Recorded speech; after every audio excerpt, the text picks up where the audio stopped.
I will call this meeting to order, and this is Tuesday, March 4th, and this is our 4 o'clock informational meeting. I would like to thank everybody that's in our audience for showing up this evening or this afternoon, we'll get right into it. We're going to start out with staff reports, and we're going to start with Lori Hogstead. City Clerk, please. All right. Council Chair Entenmann and City Council members, my update today will be regarding our municipal election of April 8th. The first item that I wanted to talk about was there is an agreement tonight on the agenda, on the consent agenda. It's item number 6.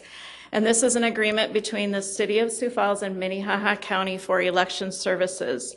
Bob Litz and I sat down and reviewed the agreement as it was currently written and just made a few changes. We actually added language regarding utilizing vote centers because we referenced polling places before. We also put in the language that we prepared the ballot boxes, put the ballots in them, and got those ready rather than the county, and also that we distribute certain supplies such as the ballot boxes, the vote booths, and the automark systems, that the county does not deliver those. We deliver those, and by we, I mean our great public works team that has volunteered to assist us with that. The only other change really that was made to this was, and this was something that Bob Litz asked for, and it seemed like a very reasonable request, and that was that on election day, Bob will have 2 staff members that are solely dedicated to our election. That will be all that they will do on that day is work on items for our election, and he asked if we could, as part of the payment to the county, pay their salaries for that day for those 2 employees. That seemed like a very reasonable request, and so I told him I would put that in our contract. We had, of course, City Attorney Fifley review the contract, was fine with it. We met with the Minnehaha County Commissioners, and by we, I mean myself and Councilor Rothing went to the meeting in February, and they unanimously approved the agreement. And now it will come before you tonight. And I just want to add that it's been really nice working with County Auditor Bob Litz on this election. I mean, it's really a collaborative effort, and we're sharing information. He's assisting me with items where I need assistance and back and forth, and it's just really been a great working relationship. And so I would ask for your approval of that agreement tonight. And we didn't specifically set it for this election only. We just kind of left it open-ended, and that was a suggestion that Councilor Rothing had, so that if we don't have any changes, we don't need to bring this back every 2 years. But if we do have something we need to revise or amend, we certainly have that option. And that is on the consent agenda. And I guess my question to you would be, are we going to leave that on the consent agenda, or would you like me to be here tonight to discuss it on the regular agenda? I think it's fine on the consent agenda. Okay, thank you. All right, and then just a few more. Excuse me, Councilor Rothing, please. Lori, the $1,500 we talked about there, I thought you had indicated that was because he thought that was his whole office was going to be engulfed in this. Well, you know, when I asked 2 people, $1,500 is was a lot of money. Well, I was thinking that, yeah. Well, what he meant by, he had told me originally it was $1,500 for the 2 people, but what he meant was overall throughout the election process, because they will have to have a staff person come in this Saturday prior to the election and open the office so that we can hold absentee voting. You know, there's just other things that they're doing. They need to program the automark machines and the ballot counters, and there's a lot that they do for us. And really, I mean, we appreciate and really need their assistance with this. It's just a fine-tuned machine the way that we have it working, and would like to continue that relationship. Understand. Thank you. Great question. And I might add that I was involved with a lot of the discussions that Lori and the clerks have had, along with Bob Litz. And she worked very, very hard, and the staff did, to reach this consensus and agreement with both the school system and with the county. And we put a lot of hard work into it. I think we're done practicing. Our vote centers are set in stone now, and I think that that's the way it should be. And I'm excited about the opportunities that we have for our citizens. It's going to make voting a lot easier as we go forward. So I think a job well done, Lori. Thank you. Yeah, it's really exciting. It's coming sooner than we think. And I'll just cover a few topics on the election just to give you some updates. Nominating petitions, as you know, we're due in on Friday, and Friday they kind of came in throughout the day, so it was a nice steady flow, and we were able to finalize the list by about 5:30 that evening. So we will have 11 total candidates. For mayor, we'll have, of course, 2 at-large. Council Member A will have 3 candidates. At-large Council Member B, 2 Central District, 2 and Southeast District 2. Last week, too, and this was a real big thing for me, too, I was able to get the ballot stock ordered that we will be using, and we had discussions about the length of the ballot. It's going to be pretty lengthy, and we're considering between a 17 and a 19-inch ballot. And then a few things were brought to my attention regarding the 19-inch, and that was that the ballot boxes held 17-inch, our privacy sleeves were 17-inch, and our printers only had the capacity to print at 17-inch. So as a result, that helped make the decision even easier that we went with the 17-inch ballot stock. It will fit. There'll be quite a bit on there, front and back, but I know that Brown and Saginaw will make it look very nice for us. And of course, we'll have the opportunity to review the ballot. This time we will have 6 ballot styles. Our last election in 2012 had 9. So at least we're narrowing it down a little bit more. And mostly it has to do with the central district, because when you're in the outlying districts, that's where you run into the issues of, well, this person lives in the school district but not in the city, and they're in the city but not the school district, and we run into that a little bit. So we will have 6 total ballot styles, and then of course they will be putting together an absentee ballot for us as well that we'll be able to distribute. And in fact, after we had our drawing today for the order on the ballot, I sent the 6 ballot styles and the sample ballot to Brown and Saginaw. She's already got them. We've already been talking back and forth. And she'll get us a proof of each style to look at, and we will pass that around between our office. The city attorney, of course, has been instrumental in this. Secretary of State will take a look at it, county auditor. Michelle? I just had a question about, do you know, now that you know the ballot order and you have the stock ordered and all those things, do you know timing in terms of early voting and absentee voting? Well, that's a good question, too. We, the young woman that's going to be working on putting the ballot together, she's got another big event she's working on, and she'll let me probably know tomorrow, Wednesday or Thursday, as far as how long it will take her to get that first set put together, the proof, so that we can start reviewing it. And then, of course, we will review it as quickly as we can. We've already determined, with Dave Bixler's help, the allocation of how many of each type of ballot we need to print. And so once we've had a chance to look at it and give her the green light, our ballot stock should be there this Friday. And so we can give her the go-ahead to go ahead. Now, technically, our absentee voting can begin no later than Monday, March 24th, at 15 days prior to the election.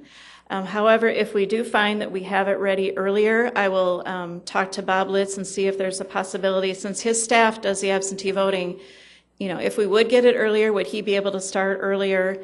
In fact, I can kind of give him a heads up before that and just let him know that there is a possibility this may be done sooner. Could we start sooner? I know there's a lot of people that have been calling and anxious to cast their ballot for absentee. Great, So we will get that done as soon as we're available, or as soon as we can, as soon as everyone available has looked through it. Ballot language, that's another huge thing. The 4 ballot questions are finished. The language is done. In fact, I put some sets over on the table. They should be on our website today as of, well, probably about 10 minutes ago, hopefully. The questions are out there, and I've had a number of people calling asking, what are the questions going to say? How will they read? And I am going to also email those groups tonight before I leave so that they know exactly how the questions will read. There were 2 big issues with those, is we had to determine how we were going to name them and then determine the final official language. And naming, we went with initiated, remind me, God, I've looked at this so many times. Initiated Measure 1, Initiated Measure 2, Referred Law 3, and Referred Law 4. So Initiated Measure 1 is snow gates, 2 would be Spellaberg, Referred Law 3 is shade places, Referred Law 4 is the rezoning. So that will also help the different groups as far as, designating an item by a number. And the website has been redesigned a little bit to make it less text-heavy. Heather Hitterdahl did help me a little bit with that because she wanted to, of course, put the educational programs out there, and she felt when you opened it up right away that it was text-heavy, and it was. There was information out there that we really had to have out there because we had candidates filing their statement of organization, but not yet their petitions, and we were doubling up in quite a few areas, but now we've got it cleaned up, and hopefully it makes a little more sense, and people can find what they need. Just a couple more topics. Vote centers. Vote centers, we have, of course, our 13 designated, and something that really kind of turned out nice for us is that we had a question from the pre-production meeting we attended for an Inside Town Hall taping, and one of the questions was, are any of the vote centers on the bus routes? Well, what a great question. We hadn't thought of that. Even when we did the ADA review this summer, the question never came up. So I had put in the request to GIS, and the cool thing is 10 of the 13 vote centers are on bus routes. And so we're, very happy about that because it certainly wasn't planned that way, but we really got lucky. It's just the few outlying. I know Gloria Day is one. I would have to look at my map to see what the other two were for sure. And we are going to furnish a map of the vote centers, as well as on the back of it will be a map of the vote centers with the bus routes. We are going to furnish those to the groups doing the educational sessions so they can have those out and people can pick up a map of the vote centers. Workers, of course we have to have our vote centers staffed. We have all of our workers, and letters are going out this week with tons of information for them, letting them know who's superintendent, who will be working. We will have 11 per location, including the superintendent. We've had great responses on that, and we're also putting a list together for future elections that Auditor Litz can utilize or the school district can utilize. So those letters will be going out this week. And last but not least, inside Town Hall, Dave Fifley and I are going to speak jointly about the election, and we will do our taping on Friday. So we're really looking forward to that. We're going to really promote the vote centers, the accessibility of the vote centers, the bus routes, talk about the process when you go to the vote center. What will it be like? What do you need to do? And the use of the e-poll books so we don't have anyone fearful of those. And then we'll talk a little bit about the questions and, of course, the candidates. But we'll cover a lot of we for sure want to point out the vote centers. And so that will tape Friday. I'll find out when that will be broadcast. I can't quite remember. But I just wanted to share one interesting question I had from a candidate. Now with technology changing so rapidly and all these new things going on, we've had questions about Facebook pages and ads on Facebook, and then we had one this week asking if they could accept Bitcoin as a financial contribution to their campaign. And that's a brand new field. And so I did some checking with the Secretary of State, and of course this was new to them. And so in discussing it with the city attorney, we decided that they could use the Bitcoin as a contribution. Now, if they were going to be paying us something for it, then the answer would probably be no. But if they're comfortable accepting this contribution in this form of currency, then we're fine with it, and just ask them to identify it as Bitcoin. So if you see that on one of the financial statements, you will know what that's about. And I honestly don't know a great deal about it, just what I've read and heard in the news recently. But anyway, that was an interesting question. I'm sure the next time we have an election, the technology will have changed quite a bit, and we'll have to make some amendments to some of those laws as well. But I could go on for a long time, but I will probably stop here. If you have any specific questions, I can certainly answer, but things are going great. We're right on track, right on schedule. Are there any questions for Lori? Well, it's evident you got a lot of passion and you're excited about this election, I think, as we all are. So thank you, Lori. Good work. I am, so thanks. Next, we'll have staff Jim David, our Legislative Operations Manager. Welcome. Good afternoon, Jim David, City Council staff. The House texting ban, HB 1177, will be considered in the Senate State Affairs Committee tomorrow at 10 a.m. The committee includes only one Sioux Falls area senator who also happens to be a co-sponsor of that bill. As previously discussed, this proposal would replace local texting bans with a $25 secondary offense. Sioux Falls texting ban is currently $95 primary offense. Our police department, city attorney's office, and many of you have expressed concern with the passage of this bill, including it voiding Sioux Falls' 50-year-old careless driving law. The alternative bill is Senate Bill 179, which would make texting a secondary offense, but the fine would be comparable at $100. This bill does not include the House's problematic language when it comes to local careless driving laws and the seizure of cell phones. This bill passed the Senate 26-7 and will be considered Thursday in the House Transportation Committee. And then finally, Senate Bill 91, which is the carrier license bill, passed the House overwhelmingly and now awaits the governor's signature. Be happy to answer any of your questions.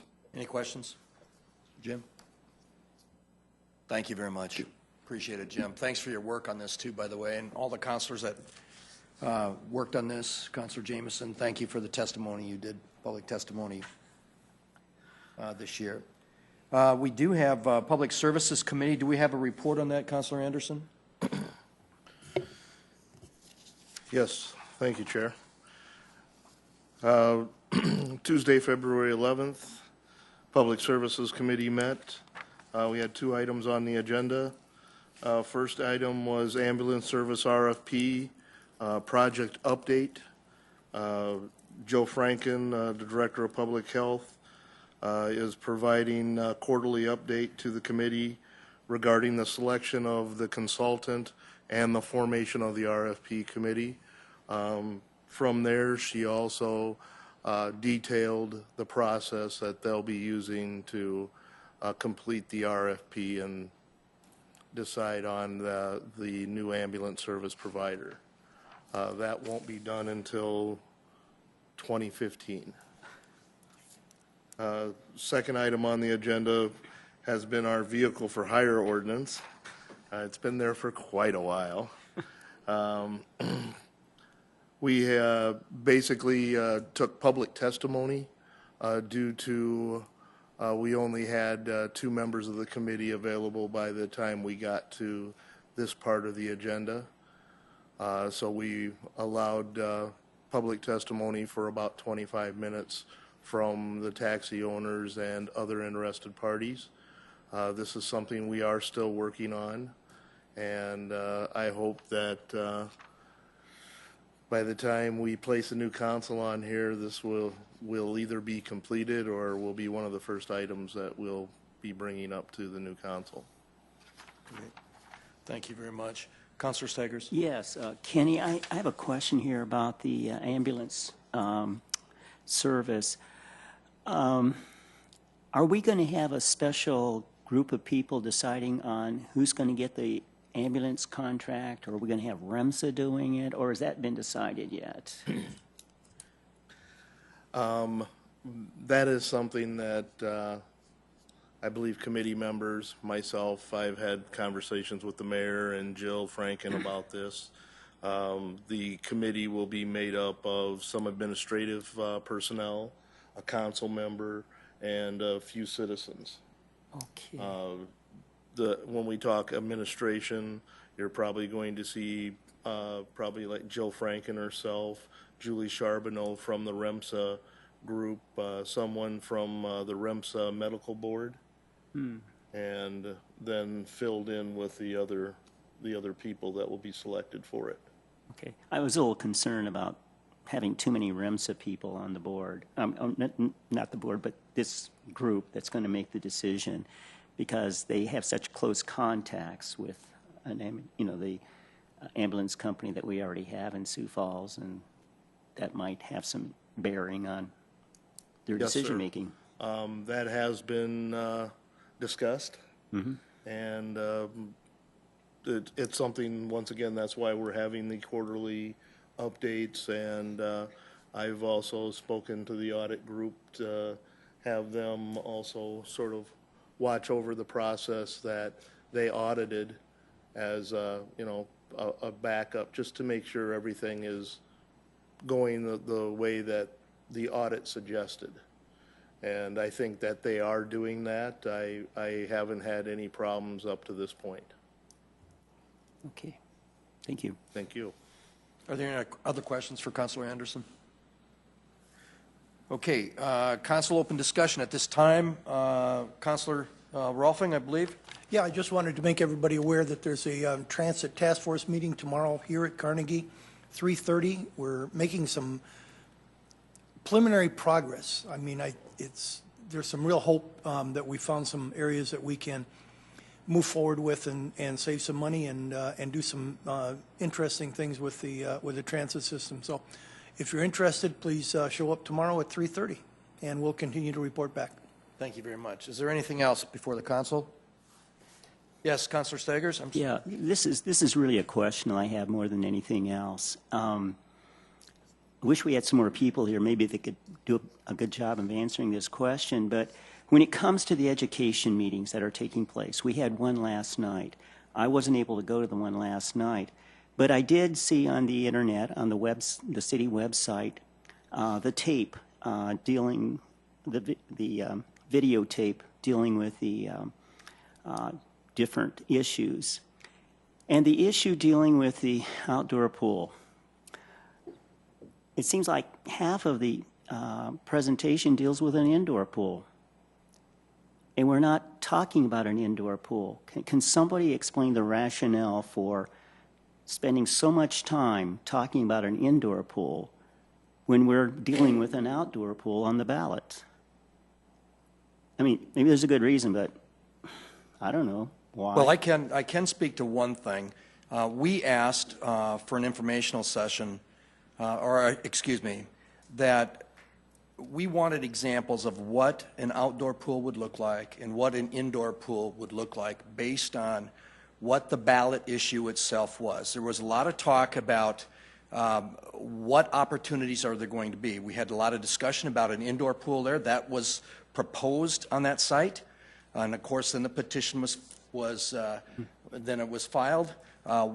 Based on the petition and what they wanted, what would that pool look like that was there? It's my understanding the administration, and I believe, I know Councilor Jameson and I had asked that, we have some discussion and they show us what they could possibly look at too. And we asked for that information, and that's what they gave us, is what they could possibly look at, based on what the previous discussion has been. There was no recommendation as far as I know. It's just an informational meeting about what they could possibly look at. You can't replace a box with a box. You just can't do that because of ADA requirements and all those kinds of things. So what would that look like based on what the consultant studies and stuff had? What would that possibly look like, whether it was an indoor or an outdoor? I do believe that it is the responsibility of the council, of the city, to provide the information so that the people can make the best decision possible. Now, with that being said, the information is out there. People can draw their own conclusion and look at what they want. I think every effort was made on the part of the administration. I know I had personally talked with the city attorney about this, about what can be done and what can't be done, and they consulted on this and they worked on it for a long time. So it's my understanding the information is being presented so people can draw their own conclusion. But once again, the ballot doesn't say one word about indoor pool. No, there was a lot of discussion that was made and talked about. I understand. The ballot also said specifically, the question came up to us also, what could an outdoor pool look like based on the ballot language, based on what the studies did that we had from our consultants, and they put forward that information. It's up to the community then to make the decision. I have a different topic, whenever you're ready. Okay, is there anything else on this? Councilor Parsky. Excuse me. No, it's okay. I was at the presentation last night, and I'd be willing to bet 80% of the people there were interested in the pool issue. It was an interesting meeting. I thought the presentation was well done, non-biased. It just presented outdoor and indoor, and I think, like you said, half of it was probably based on an indoor pool. And I think it's appropriate that we do talk about both for two reasons. One, we have an aquatic study that clearly demonstrates the need for an indoor pool at that location, and this ballot issue goes against that study that we did as a city council, that we approved and that we accepted. And the other thing is we did budget as a council for an indoor pool at that location.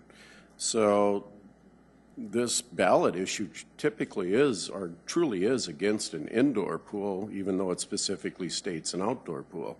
So when we budgeted for the indoor pool and the outdoor pool came onto a ballot issue, it is contrary to what we already had budgeted for. So I see the need to present both sides based on just our history and where we've come to this point. I guess, you know, I would agree it would be good to have presentation on an indoor pool and an outdoor pool if the people had that specific option on the ballot. But that's not what they have at all. Well, the presentation has been made using our legal advice that we had from the city. They came up with the ballot discussions that we had, and that's what's out there before us now. There's a lot of dialogue, and people can draw their own conclusions. And I guess at the end of the ballot, at the end of the day, when the ballots are cast, when we have our election, we'll determine what we're going to move forward with at that time. Councilor Jamison, please, on this issue.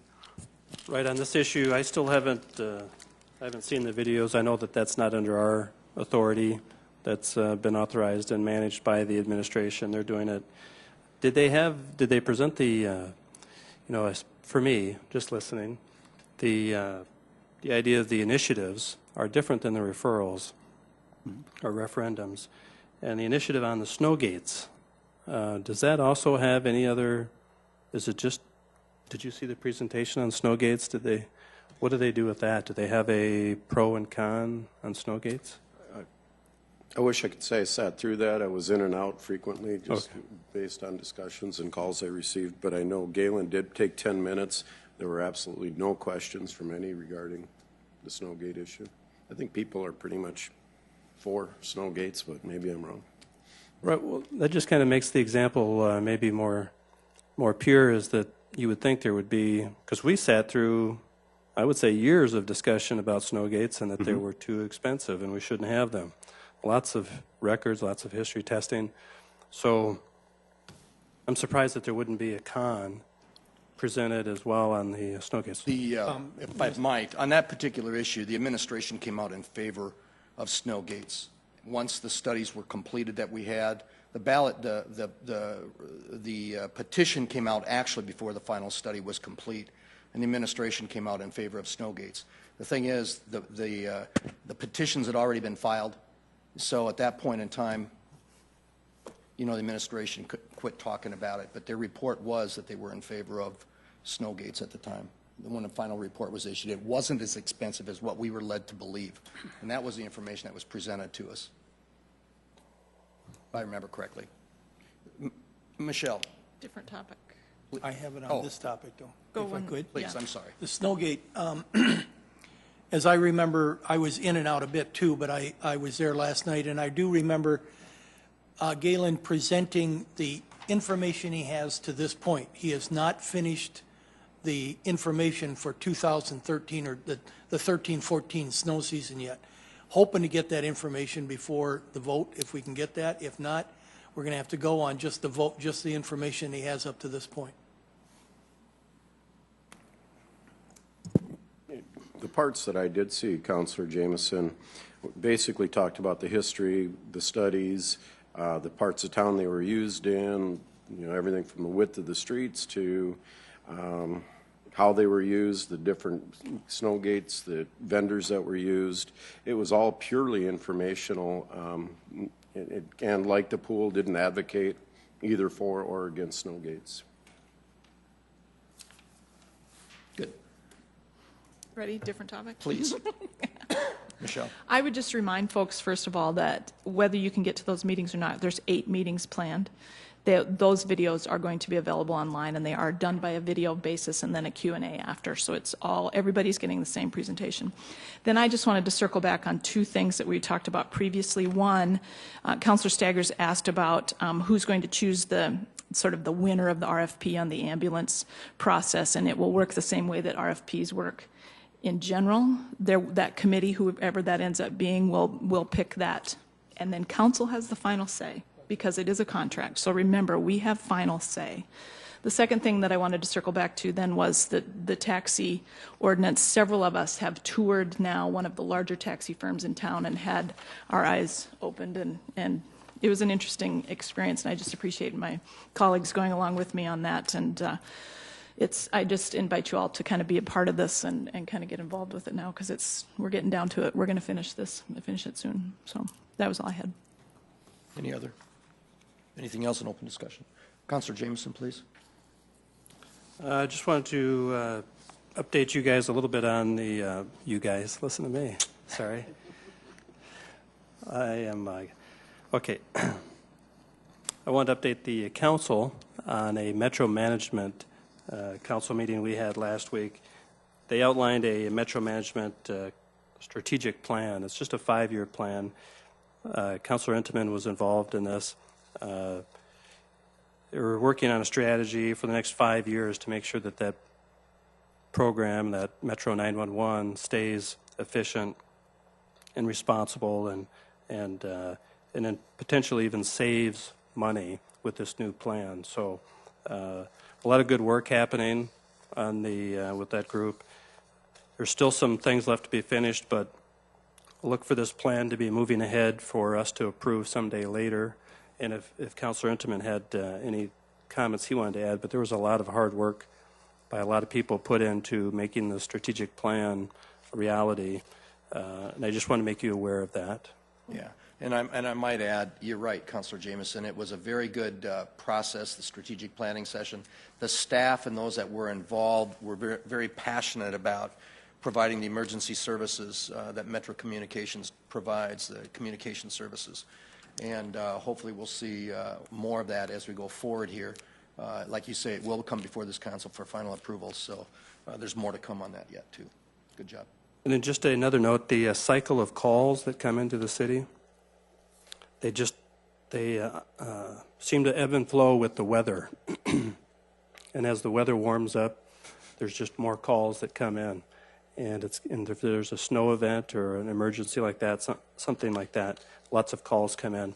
But we've been on a lull for calls, but now as the weather warms up, look for them to increase. It's just year after year after year, it repeats itself through this cycle, and it's weather related, just so you know.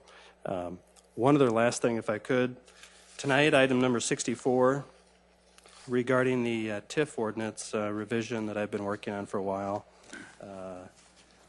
has met its near death through the strike of a pen, I suppose, but I hope all of you have had a chance to maybe review or at least look at the opinion that came through from Woods Fuller Schultz. In essence, most of the language that I've been working on about disclosure of all those individuals who were participating in a TIF, we narrowed it down to only those with, a 10% interest, but still, indirectly, we wind up advertising some of these individuals who are in this TIF or whatever it might be, whatever the project is, but in doing so indirectly, we violate some state and federal laws. It's kind of weird how that came through, but it took a lot of work to figure that out. That's something I never saw. I just figured transparency and openness in government would be good. So it's changed. Life has changed, and we go on. But we talked about several pieces. First, the 10% ownership, and then the 5-year term of the TIF, that the people be required to give us updates that if that structure has changed. So the only piece that I'll be bringing forward, I'll be striking all that other language about the 10% and the 5 years. The only language I'll be bringing forward is an amendment that you all have a copy on your desk. And it really is just about the elected officials, the appointed employees, their spouses, are not going to be allowed to participate in a TIF. That's the only language that's survived this whole discussion for all these months so far. But it'll be up for you tonight at item 64. We could sure talk later, talk now if you have questions. So, thank you. Thank you. Councilor Staggers, please. Yeah, I was going to ask a question, Greg. You don't have down here any employee of the city being excluded. You just have elected and appointed employee and spouses. You've given thought to just regular city employees being unlawful for them to engage in a TIF too? I did. The purpose of this was really to look for those loopholes of influence that potentially somebody could take advantage of. And there's opportunities with appointed people the elected people. I saw that the employees were in a different position. The appointed people can be removed by the mayor at a whim, and therefore they're under a little different pressure. A regular employee cannot. So I just felt like it was good this way. Because I guess my concern is that you can have a regular employee covered by civil service, basically, and they could exercise some kind of influence or something to benefit themselves by way of a TIF or whatever. Right, well, possibly, and I think there's some specific language regarding employees and officers who have contracts with the city that it's unlawful. I'm not sure if they're excluded, but it's really meant to be about influence. Yeah. And, somebody who can actually has the wherewithal to make those investments, maybe they should still be given that opportunity. But if they have undue influence over how that TIF may be managed or funded or in some way approved, well, then they needed to be kind of put in a different a check and balance. So that was my approach, but certainly we could talk. And also, One more, Councilor Stegers. Yes, and Councilor also Anderson's next. immediate family members, should that be in there? Yeah, you draw the line somewhere. I've certainly heard it other ways as well, any relations. But the truth is, all of us could have family members who are involved in investments and doing land deals, and could potentially impact their livelihood or their regular job because their family member now became elected. But certainly we as elected officials have a lot of responsibilities and ethics that we need to follow. I just was thinking that we needed to draw the line at just the immediate family, the spouse. Councilor Anderson? Different subject, Greg, going back to your 911 study, when is that going to be available to review? Is that going to be something we're going to have to wait for, or is that something that can be? If you want a copy of it, Councilor Anderson, we can sure get a copy. I don't think it hasn't formally been accepted. It was just a presentation that was made, but it was a public presentation. We accepted it with some slight revisions. Okay. And I'm sure it's available to you. Absolutely, you could get it. Yes, thank you. Yeah. And I'll see if I can't get that from Darren and have copies made for each of the councilors. Okay. Okay? Anything else? Okay, email it. Gotcha. No paper, email. We'll do it. Okay, that being said, we do have a couple of reports, but I just have a quick reminder that there is no fiscal committee meeting. It has been canceled for tonight. So once this meeting is complete, we will meet again for the city council meeting at 7 o'clock. Okay, that being said, we do have some reports. We have 3 reports by Rich Oaksel, our internal audit manager. Rich, please.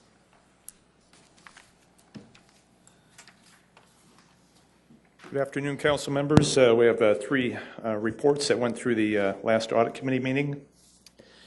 First one we'll show is our annual report, and I'm not going to spend a lot of time on this unless there's questions, but just go down down the bottom of the page there, yeah. We have 3 FTEs to be fully staffed. We had Danette Schumacher resign in October, so we were down 1 auditor, but we filled that position in January with Jessica Bickett, so we're up to full strength now.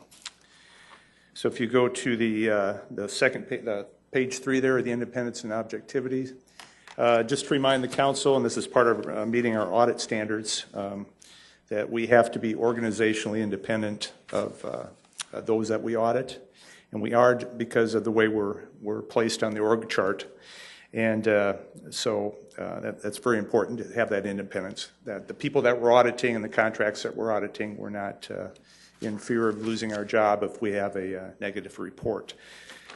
If you go to the page 4 there, we completed 12 audit projects off of our 2013 annual audit plan, which I think is a good production.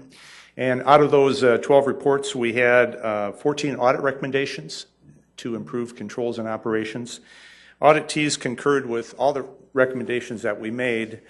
We do follow up after a certain amount of time to make sure that there is follow through. So it's not just a case of the auditee or the audit client agreeing and just to get the auditors off their back, and then we do come back and we check on the status of the audit recommendations.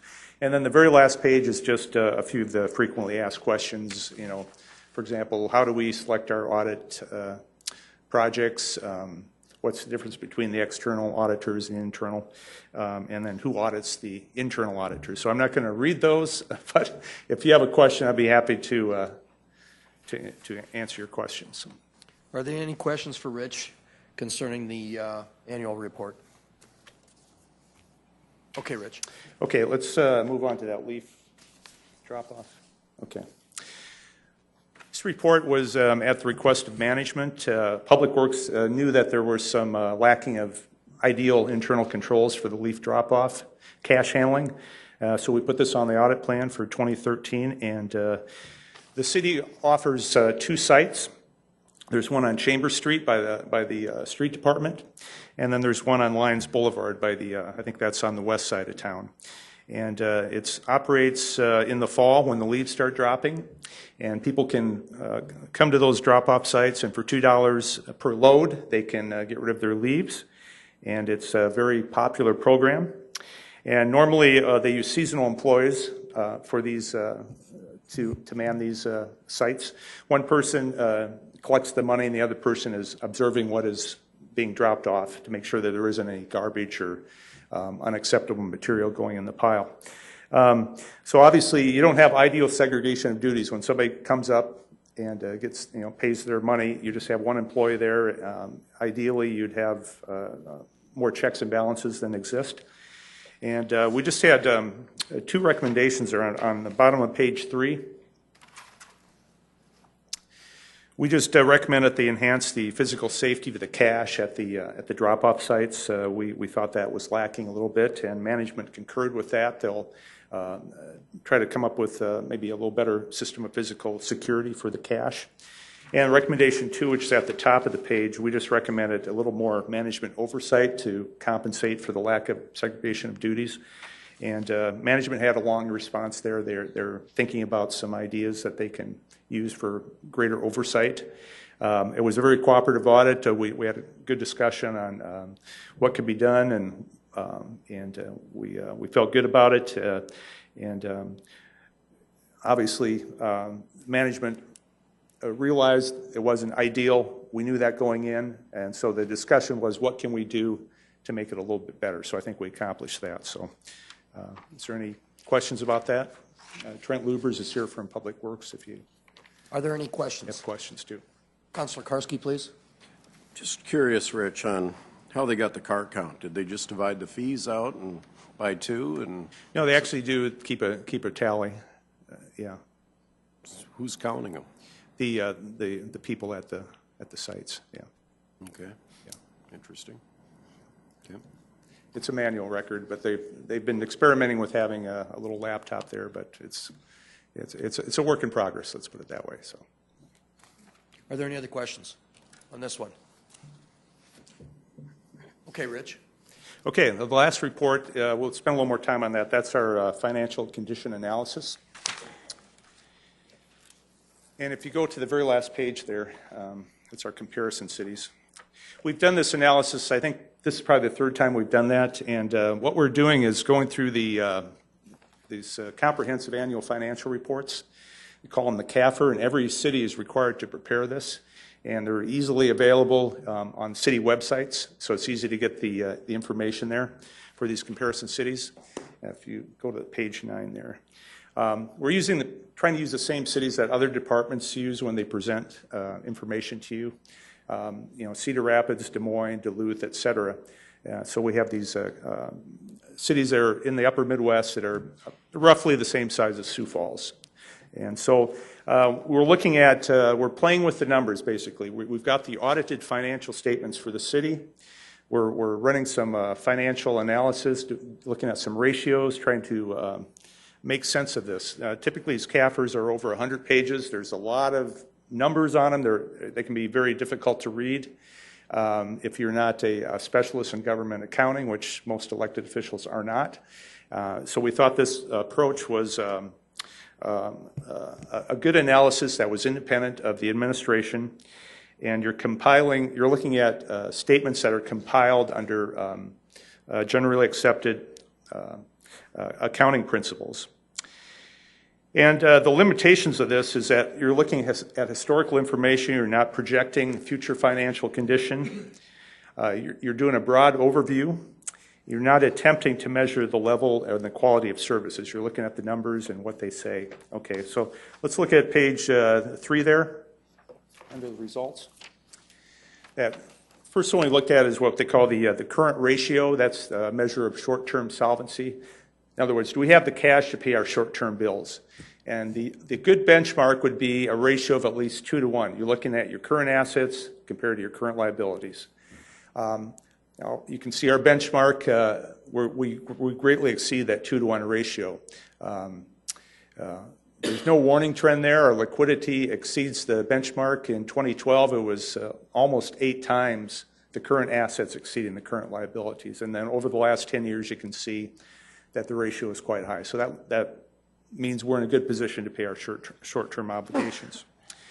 Now, if we look at that service flexibility, how much of our money is going for debt service? How much flexibility do we have? And the suggested benchmark is no more than 0.15 or 15%.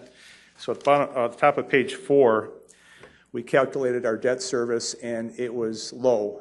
It was definitely way below that benchmark of 15. So that would, and it's very steady.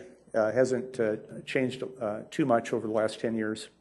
So that suggests that we have sufficient resources available for operating expenditures and capital outlay. That debt service is not taking a greater and greater percentage of our operating expenditures.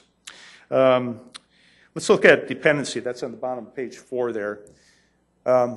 Many municipalities get money from other government, levels of government, for example, the state and the federal government. So we looked at how dependent the city was upon state and federal sources. And when we looked at that, we found over the last 10 years it doesn't vary very much. It's between 8% and 10% over the last 10 years. So fairly low. It's mainly for transit, health department, and community development grants. So the idea is that if that money were to dry up, would it be a problem? It'd be a problem, obviously. We'd have to cut back on programs or find other ways to fund them, but it wouldn't be devastating for us. It wouldn't be a case of we'd be in a crisis situation that we're extremely dependent upon the state or the federal government. So we thought that was good. If you look at the top of page 5 there, now we're starting to compare ourselves to the average of the comparison cities. We're looking at the long-term solvency. That first ratio was the short-term, that current ratio. Now we're looking at the long-term liabilities, and do we have the ability to pay those long-term liabilities? So we look at the total assets and we divide in the long-term liabilities. A high ratio would suggest that you have less ability to pay debt. And the average long-term liability ratio for the 10 comparison cities was 0.3. Ours has been 0.1 over the last 10 years, except for 2012, and then it started to go up. It was at 0.2. So we're still below the average of the comparison cities. We're starting to go up now because obviously the event center, we took on quite a bit more debt, so that ratio is going to start, will be going up compared to, say, 2004, 2009. But that long-term liability ratio is still low. It's still lower than the comparison cities, and it's something just to keep an eye on. Now look at a similar ratio is at debt per capita, and you can find that in the statistical section of the CAFRs. Most cities will report that. Definitely you see the trend, outstanding debt per capita. We're up to about $2,500 per citizen that we owe in debt. That seems like a very, very high amount. But when you look at the average of the comparison cities, we're still below the average there. You can see starting in 2007, it jumps up. That was, I think, reflects the Lewis and bond, or the bond issue for Lewis and Clark Water Project. That was $70 million. And then obviously when we took on the event center, that added to the debt too. So that line is going up. I don't think it's at the danger level yet, but it's something to keep an eye on.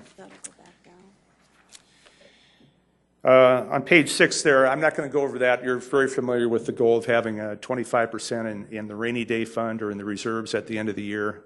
And that reflects our ability to handle or withstand fiscal stress. And I'm not going to spend a lot of time on that. Finance Department has given several presentations to the council on that. So we'll go to page 7 there. And I thought this would be interesting. Looking at that second penny, how much are we using for debt service in our second penny? I don't see a real consistent trend over the last 10 years. It's kind of up, it's kind of down, it's kind of all over the place. It's kind of between about 21 to 35% of that second penny is being used for debt service. So I thought that was interesting to look at. I think it's something that the citizens and the council might be interested in. You know, how much of the second penny do we use for debt service?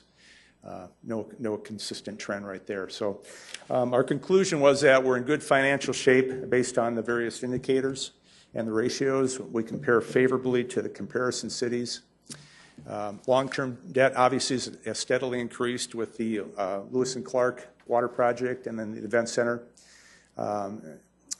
We believe the city has the ability to pay the long-term liabilities. And the bond companies that they're looking at the ability of the city to pay its debts. And they have kept our bond ratings very high.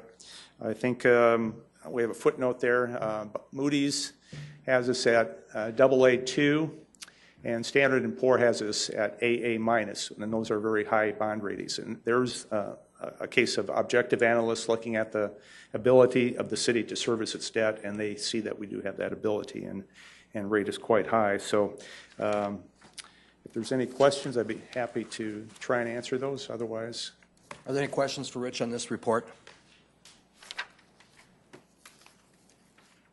No, Rich, I guess there are no questions at this time. Thank you. Thanks a lot, Rich. That being said, it looks like our agenda is, we're almost to the bottom of the agenda. Are there any other questions that any of the councilors have at this time or anything else to bring forward? If not, we will be back here at 7 o'clock for the city council meeting. Meeting adjourned.